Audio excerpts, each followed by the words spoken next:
Hello, grade 12s. So we've done the autosomal Punnett squares, we've done the autosomal disorders. Now we come to the more difficult part. This is probably the second most difficult thing that we have to do with regards to genetics, and that is to do with everything that's sex-linked. So sex determination and sex-linked disorders. So this is where it really starts to get a bit confusing, and you'll see where it happens. This is where you really need to make sure you go through the video, have an understanding. Again, if you haven't gone through the terminology, you need to make sure you have a solid understanding of that terminology before we move forward. So let's jump straight into it. Sex determination. So when I say determination, I'm literally talking about sex from the perspective of genetics. So the question we would ask is, what are the chances of producing a boy or a girl based on your genetics? Again, remember, there is a difference between linking sex and gender. We are just talking biological sex here. So, if we think about it, when we look at the sex chromosomes, so if you are female, a female will have 2 X chromosomes at chromosome 23. If you are a male, you will have 1 X chromosome and you will have 1 Y chromosome. And what you need to understand is that the X and the Y chromosomes are special. They are different to all the other chromosomes because they are, although they're put together, they are essentially unique. So that's why they're grouped together as their own little pair that helps determine what your sex is going to be. So when you think about it, this is where we have our difference between autosomes and gonosomes. So remember, a reminder, autosomes are any chromosome that is chromosome 1 to 22, any of those pairs, whereas gonosomes is chromosome 23. The pair with this chromosome 23 will either be XX or XY under normal conditions. So remember, if you see something that's a gonosome, it is the chromosome, not gamete. Gamete is a whole cell together. Autosome, chromosome 1 to 22, not somatic. Somatic is a whole cell together. But back to sex determination.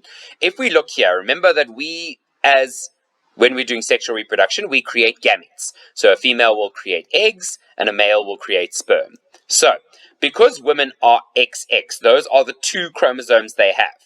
They can only produce X egg cells. They can only produce eggs that have X chromosomes in them. There's no other difference that they can have because you will split both of these between each of the eggs. So those are going to be exactly the same. Males, however, can produce sperm cells that are either going to have their X chromosome or they will have their Y chromosome. So yes, there is a difference in the shape of these. The Y chromosome is always generally smaller than the X chromosome. It's like a half. And normally if we were to have the X shape from here, it's like you have the big X shape, and if you had like half of an X shape, that's normally what the Y looks like. But again, remember, you are going to have some X of the sperm and some will be Y. So what happens when these combine together? Well, if a Y sperm, so one that has a Y, fuses with the mother's X, you will then have a boy because you are having an XY chromosome 23 combination. If an X sperm fuses with an X of the mother, then it will be a girl because they are XX. There is no such thing as having a YY. It is physically impossible in natural means to have a YY chromosome as your gonosomes. You will either be, in natural forms, XX or XY. And that really is what helps determine the sex of an offspring. Let's put this into a Punnett Square situation. Remember, we identify the parent genotypes. So the male is going to be X and Y. The female will be X and X, talking about the chromosomes. We then draw our Punnett. And our combinations are then going to be XX, XY, XX, and XY. So, there is a 50% chance that you will have a boy and a 50% chance you will have a girl. That is a probability, again, based on what the chromosomes are.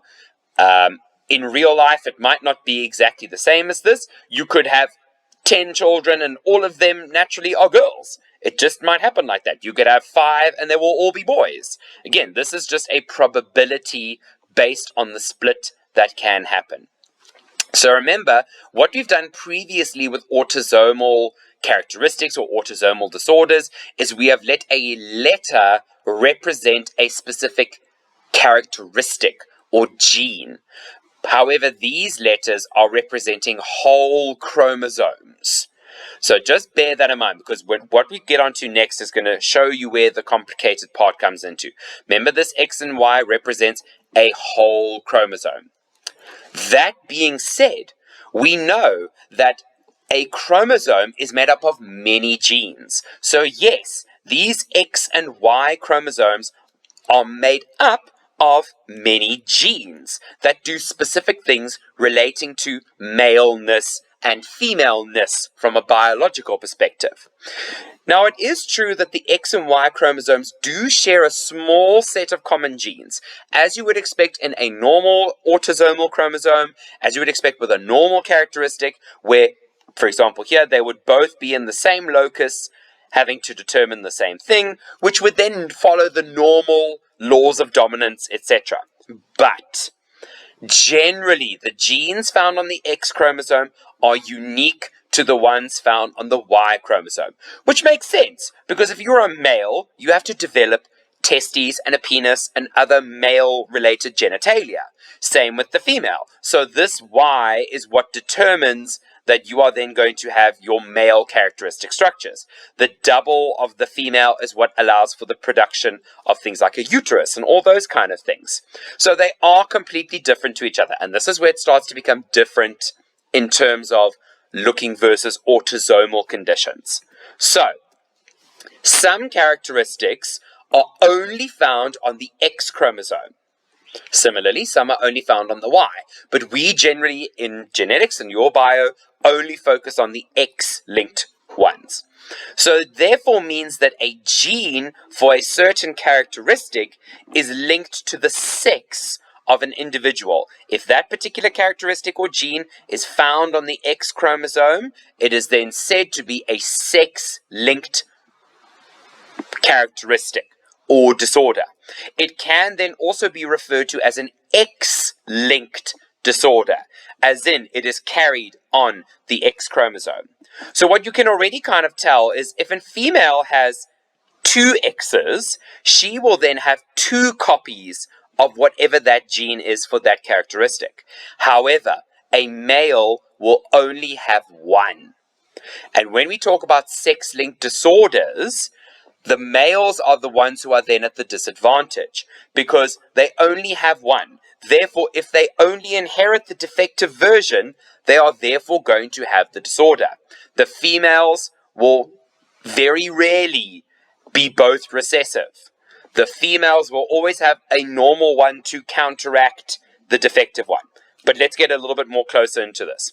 So, in humans, for example, the gene for color vision is sex-linked. So your ability to see color, the protein that allows you to see color, is sex-linked. This gene is carried on the X chromosome. So it's found on the X chromosome. We are going to say that the gene for normal color vision will be represented by capital B. And it is therefore dominant over the gene for color blindness, the mutation for color blindness, represented by little b. So big B dominant over little b. If we were doing normal autosomal inheritance, you would have to get 2 little b's in order for you to be colorblind. But in sex-linked, it works differently. So, what we have to now do, and this is where it starts to be complicated for sex-linked disorders, we combine the X's and Y's and the letters that we are allocating. So we are not only doing the phenotype relating to whether a person is going to be colorblind or not in this example, we are also including whether it will be male or female. So, for example, if we have a female who is normal, homozygous normal, she will be big B, she will have big B on either side, and a male who is colorblind, he will only have the little b. We link the genes to the sex chromosomes, and this is how we do it. So, imagine this female is normal. She has 2 normal copies of the gene. So if you look at our X chromosomes over here, there's the one normal gene, and there's the other one. They are both dominant. She will have normal color vision. If we look at the male, however, if we look at his X chromosome, you will see the recessive, the mutated one, the color blindness gene. Does he have a dominant version? No, he doesn't. He doesn't have something to counteract that. He only has this because he has a Y on the other side. Therefore, he will be colorblind. That is how it works. So, what happens, for example, if a normal female, a homozygous normal female, has children with a colorblind male? What happens to the offspring? So, the normal female, this is how we represent it. We have the 2 X's and we have the letter B's. So what we've done here is we haven't kept it the same size as the B. You can subscript or superscript these letters. You make them slightly smaller and below, or slightly smaller and above. So the X's are representing the gonosomes in general, and the letters are representing whichever gene we have told it to represent. So this is my normal female. So these are the 2 potential eggs that she can produce. They are both the same because she has both normal genes. So either way, it's going to be the same one. Now our colorblind male, we represent as X little b, Y. So his gonosomes are X and Y, but the letter is only by the B. The letter is not on the Y chromosome. We don't put a B here or a capital. Why? Because this is an X-linked disorder. It is carried on the X chromosome. There is nothing on the Y. The Y stays blank. So, these are the potential sperm cells that he's going to make. Either the X chromosome with the mutation or a sperm with a Y. So how are these going to then combine? So this, where from the female with the Y, will give us a normal male. Why is he normal? Because his gene that he inherited in this zygote is normal. So he has not inherited the color blindness gene. What happens with the other combination? Now we have a normal female, but she carries the color blindness gene. So in the female here, we follow normal law of dominance rules. She has 1 normal gene and 1 defective gene. So therefore that means that she will still be normal, but remember what we referred to before? She is now a carrier. So she is a carrier of this disorder.